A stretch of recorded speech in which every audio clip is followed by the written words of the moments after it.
quand on regarde les pronostics sur quelles sont les chances des Canadiens de participer aux séries, même s'ils sont encore dans une position où ils forment une des deux équipes repêchées, l'une des raisons, à mon sens, pour lesquelles le pourcentage demeure relativement bas, c'est que tu as une preuve assez tangible, mois après mois, du fait que cette équipe-là donne trop de chances et n'en génère pas suffisamment. Mais ce qui va peut-être sauver le Canadien dans cette course-là, c'est que ça va peut-être être la première saison depuis longtemps où une équipe de l'Est va pouvoir accéder aux séries sans avoir 90 points. Et c'est pas arrivé. Si la tendance se maintient. Oui, c'est pas arrivé depuis 2010. Il y avait les Flyers et le Canadien qui s'étaient qualifiés avec 88 points. Puis tout le monde calcule les gens regardent combien ça a pris de points pour participer aux séries lors des saisons précédentes. Puis c'est souvent 92, 93. Il y a 3 ou 4 ans, je pense que toutes les équipes avaient au moins 100 points pour participer aux séries. Ouais. Ça avait été... Il y avait un déséquilibre incroyable, une disparité incroyable. Mais là, si le Canadien joue pour maintenir le rythme d'une équipe de 104 points, ce qui est quand même beaucoup là, pour les 11 pour les 11 prochains matchs, donc si le Canadien joue pour 614, ça va être le cadran va s'arrêter à 89 points. Là, et c'est l'équipe la mieux positionnée pour les séries. Fait que c'est une course qui est très particulière. C'est à qui perd gagne.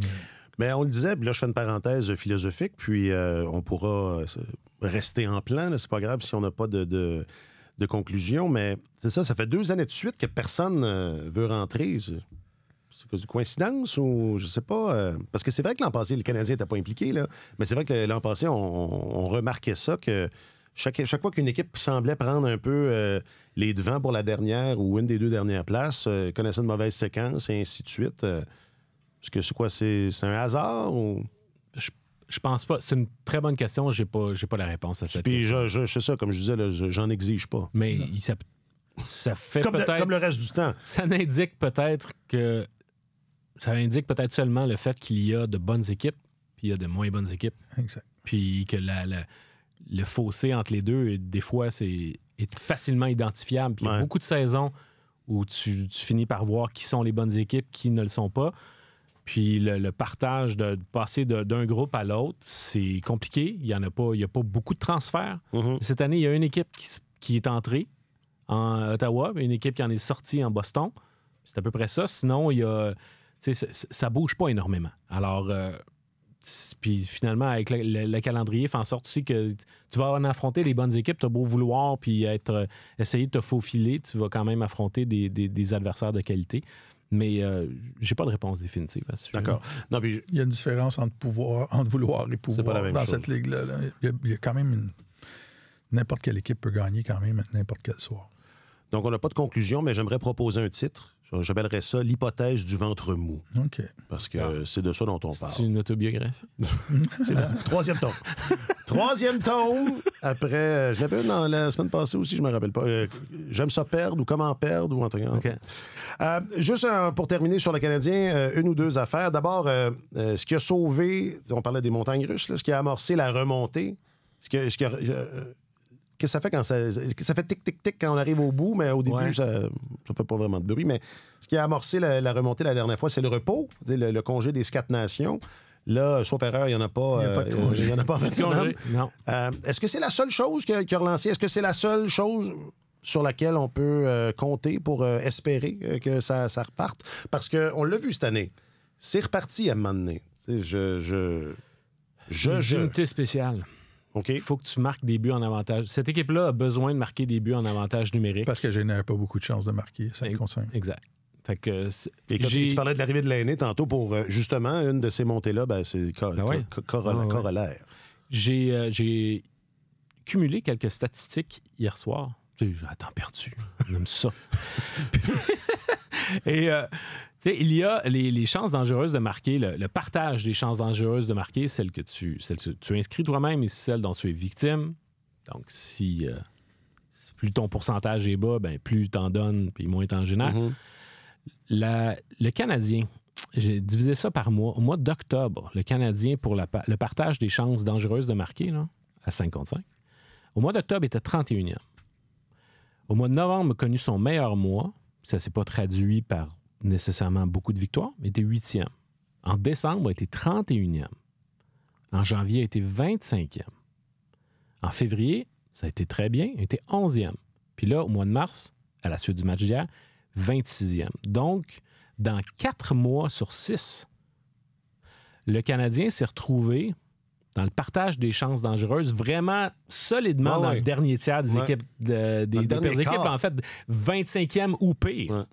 Ça, c'est dans 4 des 6 mois de la saison. Alors, quand on regarde les pronostics sur quelles sont les chances des Canadiens de participer aux séries, même s'ils sont encore dans une position où ils forment une des 2 équipes repêchées, l'une des raisons, à mon sens, pour lesquelles le pourcentage demeure relativement bas, c'est que tu as une preuve assez tangible, mois après mois, du fait que cette équipe-là donne trop de chances et n'en génère pas suffisamment. Fait qu'il faut que tu...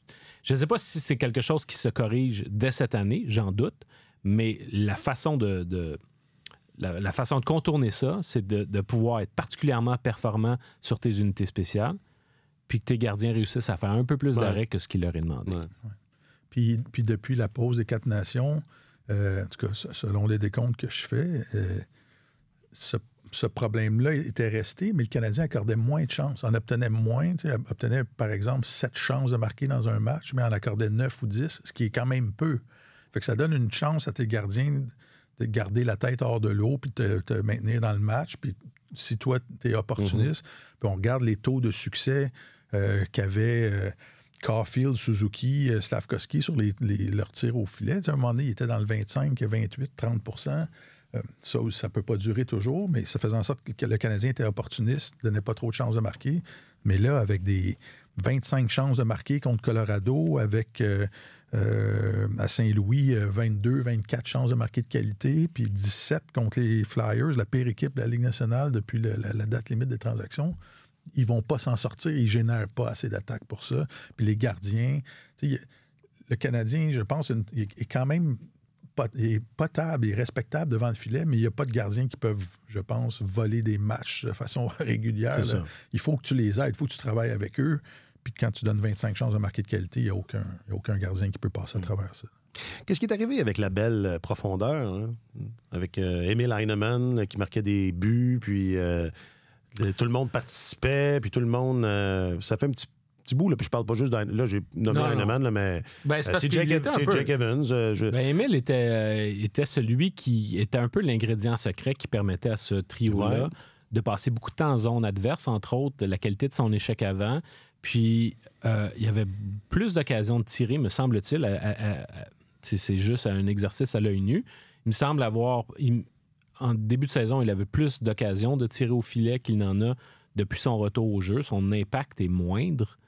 Ouais. Mais c'est une recrue aussi, tu sais. C'est la première saison dans la Ligue nationale. Ouais. Non, mais c'est pas une question de blâme. Non, c'est pas une question de blâme. C'est qu'à un moment donné, c'est que si tu te fies sur une recrue pour pouvoir te sortir d'impasse, à un moment donné, il faut que tu vis avec ses hauts et ses bas.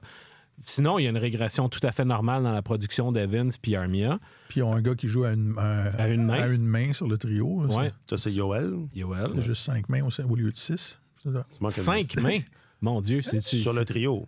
Ah, OK, d'accord. Oui, d'accord. Je croyais qu'Armia avait juste 5 mains. Je me disais, c'est une image générée. 5 mains, mais un doigt. Intelligence artificielle. Mais de l'ancienne génération. Oui, c'est ça. Je parlais collectivement.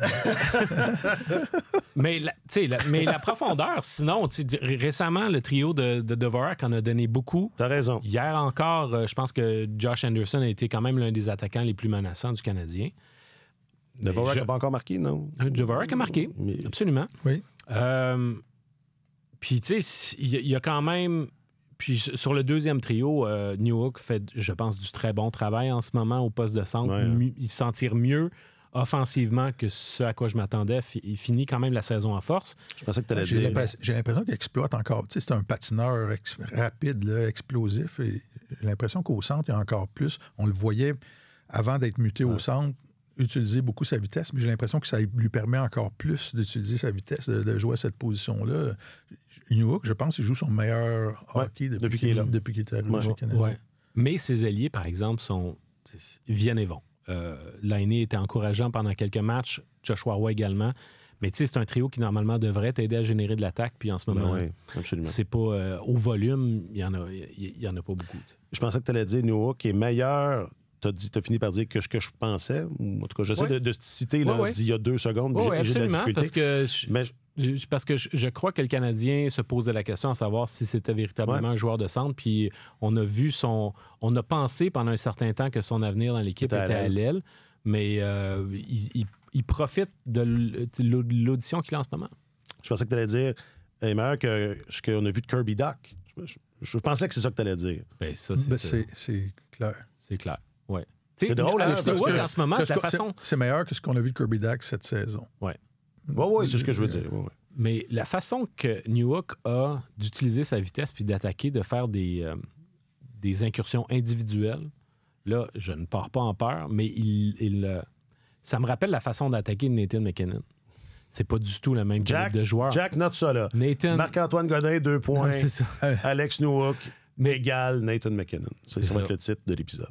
Mais dans la façon de dire, j'utilise ma vitesse pour transporter la rondelle puis essayer de passer entre 2 défenseurs pour générer moi-même une chance individuelle de marquer. Comme il a fait hier sur son but. En ce moment, il le fait à chaque match. Ouais. Alors, c'est dans ce sens-là. C'est pas du tout la même catégorie de joueurs. On s'entend, mais je trouve que dans le style, l'approche offensive, je trouve qu'il prend confiance en ses moyens pour dire, je vais non seulement transporter la rondelle, mais je vais également rester entre les points de mise en jeu puis générer moi-même une chance de marquer au lieu de bifurquer vers l'extérieur de l'enclave puis essayer de trouver une option de passe. Je trouve ça sain, c'est le fun parce que des attaques directes, le Canadien en a besoin. Ils n'en ont pas des tonnes, des joueurs qui pensent de cette manière-là. Alors, en ce moment, je trouve ça encourageant. Évidemment, c'est plus facile à faire du centre que de l'aile. Ouais. Ah, très bien. Les choses changent vite au hockey. Hein? En début de saison, on pensait que l'avenir de Newhook, ça allait être à l'aile, puis l'avenir de Dach, ça allait être au centre. Et soudainement, l'an prochain, on pourrait très bien se retrouver dans un scénario où c'est le contraire.